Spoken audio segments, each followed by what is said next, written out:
ሰላምታችን በያላችሁበት ድረስ የተከበራችሁ የዮሂ ሚዲያ ቤተሰቦች፣ ለዛሬ ወደ ሆዳችን ፈጽሞ ማድረግ የሌሉብንን 9 ነገሮችም የምንነግራችሁ ይሆናል።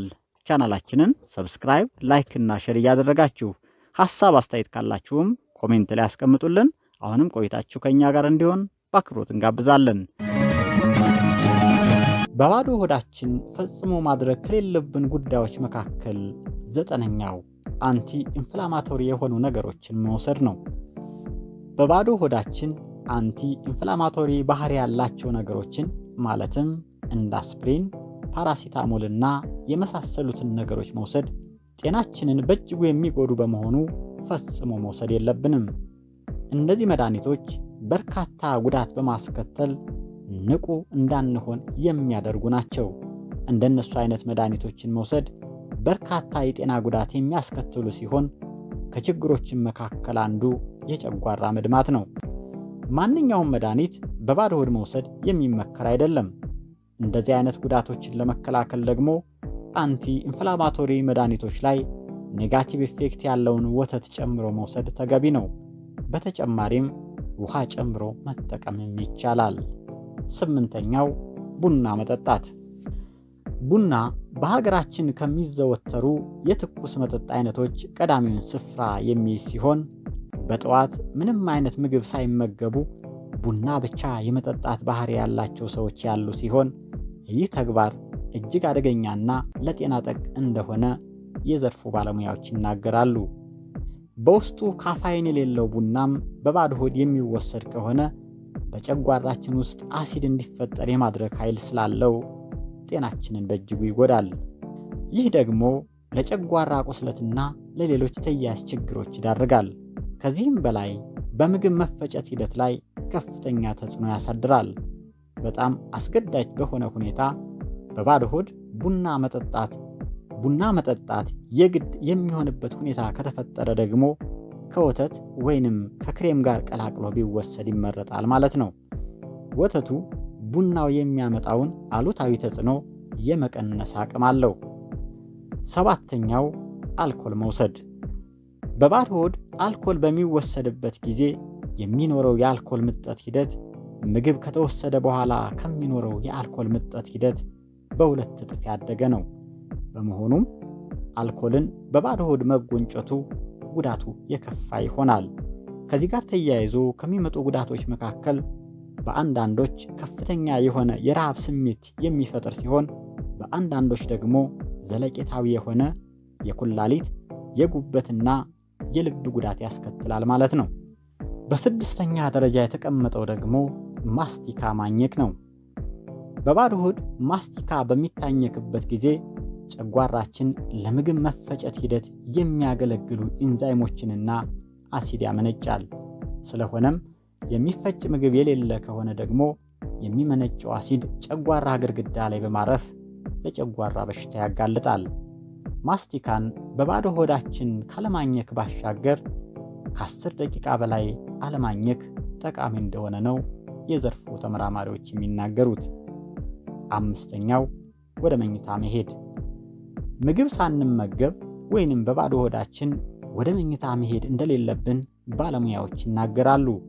ምክንያቱም ጥሩ የሆነ እንቅልፍ ካለመተኛት ባሻገር መተኛት ያለብንን ሰዓት መተኛት እንዳንችል ከእንቅልፍ ላይ ቶሎ እንድንነቃ በማድረግ ጤናማ ያልሆነ የእንቅልፍ ስርዓት እንዲፈጠር ያደርጋል።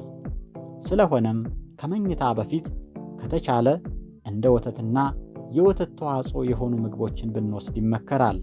በተጨማሪም በውስጣቸው የካልሲየምና ማግኒዥየም ንጥረ ነገሮች ያሉባቸው ምግቦች መመገብ እጅግ በጣም ጠቃሚ ነው። 4ኛ ከባድ ልምምድ ማድረግ። በተለምዶ የአካል ብቃት እንቅስቃሴ ስናደርግ በሰውነታችን ውስጥ ያለ ስብ እንዲቃጠል ያደርጋል የሚል አስተሳሰብ አለ። ይህ አስተሳሰብ ትክክል ያልሆነ ሲሆን በእንቅስቃሴ ወቅት የሚቃጠለው ካሎሪ የሚገኘው ከስብ ሳይሆን ከምንመገበው ምግብ ነው። በመሆኑም እንቅስቃሴ የምናደርግ ከሆነ ከፍተኛ የሆነ ጉልበት እንድናጣ ያደርጋል። ከተቻለ በጣም ከባድ የሆኑ እንቅስቃሴዎችን ትተን ኤሮቢክ የሆኑ እንቅስቃሴዎችን መስራት የሚመከር ሲሆን ካልሆነ ግን ምግብ ከወሰድን በኋላ እንቅስቃሴ ብናደርግ ይመከራል። 3ኛ ወደ ገበያ መሄድ። ብዙውን ጊዜ የረሃብ ስሜት ሲሰማዎት ወይም በባዶ ሆድ ሆነው ወደ ገበያ ባይሄዱ ይመረጣል። ተመራማሪዎች እንዳረጋገጡት ከሆነ የተራበ ሰው ምንም እንኳ በአካባቢው የሚበላ ነገር ባይኖርም የሚበላ ነገር እንዳለ አድርጎ የማሰብ ሁኔታ ሊፈጠር ይችላል። ስለሆነም እርቦት የወጣ ሰው ሊገዛ የፈለገውን ነገር ሳይሆን ለረሃቡ የሚሆን ነገር የመግዛት እድሉ ሰፊ ነው። ምግብ ሳይበሉ ወደ ገበያ የሚወጡ ከሆነ መግዛት የሚፈልጉትን ነገር በማስታወሻ ጽፈው ቢወጡ ይመከራል ማለት ነው። ለክፍያም የክሬዲት ካርድ ከመጠቀም ይልቅ በካሽ ቢከፍሉ ተመራጭ ይሆናል ማለት ነው። 2ኛው ሲትሪክ አሲድ ያለባቸውን ጭማቂዎች መመገብ። የጨጓራ ሽፋን ላይ ጉዳት ከሚያደርሱ ነገሮች አንዱ አሲድ ነው። በመሆኑም የሲትሪክ አሲድ ያለባቸው ጭማቂዎች በባዶ ሆድ መመገብ የጨጓራን ሽፋን በመጉዳት ለጨጓራ በሽታ ሊያጋልጡ ይችላሉ። እንደዚህ አይነት ችግሮችን ለመቀነስ ፍራፍሬዎችን በውሃ በመበጥበጥ ወይም ከውሃ ጋር በመቀላቀል መጠቀም ይቻላል። ውሃ ከጭማቂው የሚገኘውን ጥቅም የማያሳጣ ሲሆን የሚያደርሰውን ጉዳት ግን በከፍተኛ መጠን ይቀንሳል። ከፍተኛ የአሲድ ችግር ያለበት ሰውም የውሃውና የፍራፍሬውን መጠን 1:1 በሆነ ምጥጥን ቢወስድ የሚመከር ሲሆን ችግሩ የሌለባቸው ሰዎች ደግሞ 2:1 በሆነ ምጥጥን አዘጋጅተው ሊወስዱ ይችላሉ። ከዚህ በተጨማሪ አረንጓዴ አትክልቶችና ሙዝን የመሳሰሉ ምግቦች በባዶ ሆድ ባይወሰዱ በማለት ባለሙያዎች ይመክራሉ። አንደኛውና የመጨረሻው ሐሳብ ውይይት ነው። በረሃብ ጊዜ ውይይት የምናደርግ ከሆነ የተሻሉ ሐሳቦችን ማፍለቅና እንዲሁም ትኩረት ማድረግ እንደምንቸገር ተመራማሪዎች አረጋግጠዋል። ለዚህ ምክንያቱ ደግሞ ሆዳችን ባዶ በመሆኑ ለአእምሯችን የሚደርሰው የጉልበት መጠን አነስተኛ መሆኑ ነው። በመሆኑም ጠቃሚ ውይይት ማድረግ ከፈለጉና በአጋጣሚ ምንም አይነት ምግብ ያልወሰዱ ከሆነ ውይይቱን ከምሳ በኋላ እንዲሆን ማድረግ ወይም ከራት ጋር እንዲካሄድ ቀጠሮ መያዝ አስፈላጊና ወሳኝ ጉዳይ እንደሆነ የዘርፉ ባለሙያዎች አጥብቀው ይመክራሉ።